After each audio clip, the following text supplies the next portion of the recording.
Executive ಅಣ್ಣ ನಾವು. Okay. Tata AC ಈಗ ಡಫ್ ಆಯಿಲ್ ಇಲ್ಲ, ಸೆನ್ಸರ್ ಇದೆ, ಆದ್ರೂ ಮಿನಿಮಮ್ ಸೆನ್ಸರ್ ಇದೆ. ಗಾಡಿ ಮೈಲೇಜ್ ಚೆನ್ನಾಗಿದೆ, 18 ಕಿಲೋಮೀಟರ್ ಬರುತ್ತೆ. Tata AC diesel petrol? Diesel. Diesel. Okay. ಮತ್ತೆ ಇದು ಡಬಲ್ ಪಿಸ್ಟನ್, ಮತ್ತೆ ಮೇಂಟೆನೆನ್ಸ್ ಕಡಿಮೆ. ಈಗಲೂ 2006 ತಂಡ್ರ ಗಾಡಿಗಳು ಈಗಲೂ ಕಂಡೀಷನ್ ಆಗಿದಾವ. ಟಾಟಾ ಗಾಡಿ ಲೈಫ್ ಐತೆ. ಅಲ್ಲ, ಪಿಕಪ್ ಡೌನ್ ಅಂತಾರಲ್ರಿ? 25 ಕಿಲೋಮೀಟರ್ ಇದೆ ರೇಟ್ ಜೀತ. ಆದ್ರೂ ಅದು 2 ರಿಂದ 3 ವರ್ಷ. ಟಾಟಾ ಎಸಿಯಲ್ಲಿ ಇದು 900 kg RTO ಪೇಲೋಡ್ ಐತೆ. ಸ್ವಲ್ಪ ಜಾಸ್ತಿನ ಹಾಕೊಂಡು ಇದು ಮಾಡ್ಕೋಬಹುದು. RTO ಅಷ್ಟು ಕೊಟ್ಟಿರ್ತಾರೆ ಪರ್ಮಿಷನ್. ಹೆಚ್ಚು ಕಡಿಮೆ 1.5 ಟನ್ ಹಾಕೊಂಡು ಹೋಗ್ಬೋದು. ಯಾವ್ದು ರೇಟ್ ರೀ? 6,90,000 ಐತ್ರಿ.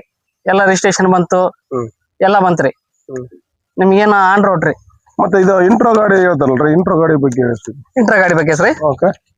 ಇಂಟ್ರಾದಲ್ಲಿ 3 ವೆರೈಟಿ ಇದೆ ರೀ. V30 ಅಂತ ಒಂದಿದೆ ರೀ. ಹೌದಾ? ಅದರಲ್ಲಿ V50 ಅಂತ ಒಂದಿದೆ ರೀ. ಆಮೇಲೆ V70 ಅಂತ ಇದೆ ರೀ.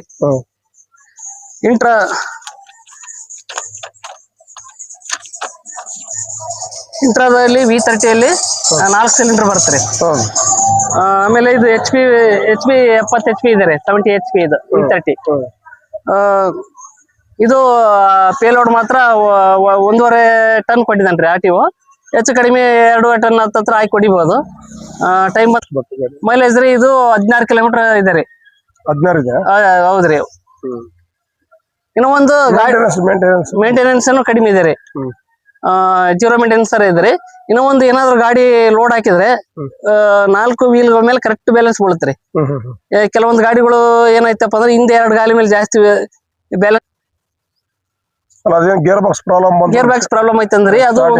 ಅದು ಒಂದು 3 months ಮ್ಯಾನುಫ್ಯಾಕ್ಚರ್ ಆಗಿರೋ ಮಾತ್ರ ಇದ್ದು ರೀ. ಆಮೇಲೆ ಗೇರ್ ಬಾಕ್ಸ್ ಪ್ರಾಬ್ಲಮ್ ಇಲ್ಲ ರೀ. ಇನ್ನು ಒಂದು ಗೇರ್ ಬಾಕ್ಸ್ ಅಂದ್ರೆ ಇಲ್ಲಿ ಬಳ್ಳಾರಿಯಲ್ಲಿ ಒಬ್ರು ಇದಾರ್ರಿ ಮೆಕ್ಯಾನಿಕ್, ಟಿಪ್ಪು ಅಂತ. ಬಾರಿ ಅಂದ್ರೆ ಎಕ್ಸ್ಪೆಷಲಿ V30 ಇಂಟ್ರಾ ಅದು ಮಾತ್ರ ಅದು ಏನೇ ಇರ್ಲು ಮಾಡಿಕೊಡ್ತಾರೆ. ರೇಟ್ ಎಷ್ಟಾಗುತ್ತೆ V30? 9 ಚಿಲ್ಲರೆ ಇದೆ ರೀ. ಅಂದ್ರೆ 3 ವೆರೈಟಿ ಇದೆ ರೀ. ಡಿಫ್ರೆಂಟ್ ರೇಟ್ ಇದೆ ರೀ. 9,15,000 ಹಂಗಿದೆ ರೀ. ಒಂದು 9,40 ಹಂಗಿದೆ ರೀ. ಸ್ವಲ್ಪ GST ಕಡಿಮೆ ಆಗಿತ್ತು ರೀ. GST ಕಡಿಮೆ ಆದ್ಮೇಲೆ ಮೊನ್ನೆ ಇದರಿಂದ ಏಪ್ರಿಲ್ 1ರಿಂದ ಗಾಡಿ ರೇಟ್ ಮತ್ತೆ ಜಂಪ್ ಆಗಿದೆ ರೀ. ನಾವು ಅದಕ್ಕೆ ಗಾಡಿ ಯಾವ್ದನ್ನ ಮಾಡ್ಬೇಕ್ರಿ? ಬೇರೆ ಗಾಡಿ ಮಾಡ್ಬೇಕಂತ್ರಿ. ಇದರಲ್ಲಿ ನಮ್ದು ಇನ್ನೊಂದು ಗಾಡಿ ಮಾತ್ರ ಸೇಮ್ ಕಾರ್ ಹೆಂಗ ಫೀಲ್ ಕೊಡ್ತೈತೆ ಆ ತರ ಫೀಲ್ ಕೊಡ್ತೈತೆ. ಡ್ರೈವಿಂಗ್